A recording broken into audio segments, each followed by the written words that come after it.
ำไรឆ្នោតអាវងនៅថ្ងៃនេះផងដែរ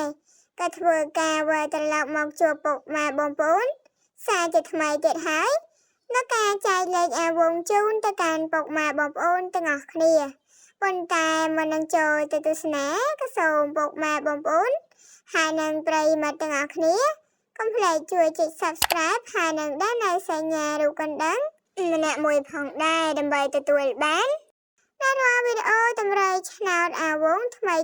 ចែកដល់លេខច្បាស់អាវងចែកលេខណា24អាវ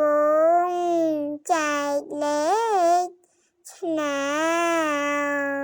ត